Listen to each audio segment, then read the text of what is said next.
victim Daniel D. Abreu. You find the defendant not guilty, guilty of murder in the first degree, or guilty of murder in the second degree?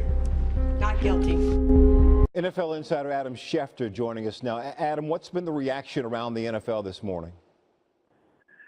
This is one of those stories that I think just simply takes your breath away. From beginning to end, it is a tragedy. When Bill Belichick was interviewed on CNBC a few days ago and was asked for one word to associate with Aaron Hernandez, the word that he used was tragedy. And that is what this is. From beginning to end, this was a tragedy. This is somebody who was enormously gifted, enormously talented, and enormously troubled. And in the end, he decided to take his own life rather than go on with it anymore. It comes at a day when the New England Patriots are at the White House to meet the president. They're the first sports team to go meet Donald Trump in office.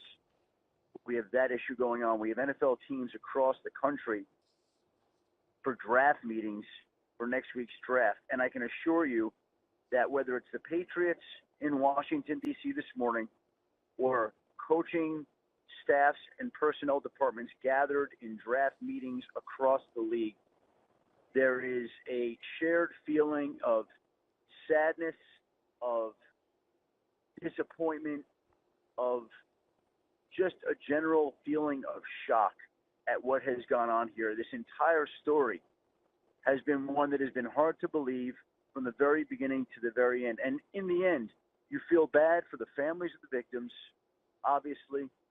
And as a father, to me personally, I feel bad for Aaron Hernandez's daughter, who's going to grow up without her dad and probably was going to grow up without her dad anyway.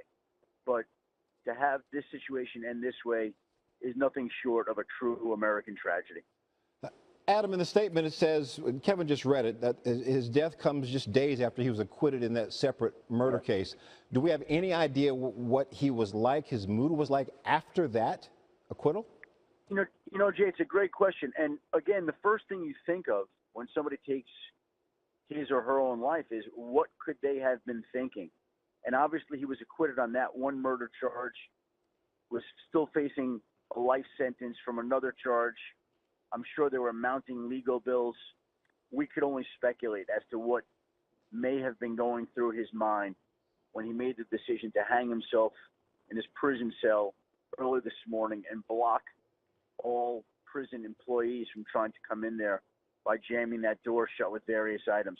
Who can know what goes through the mind of somebody like that? Who can know what goes through the mind of a man who's been through everything that Aaron Hernandez has been through?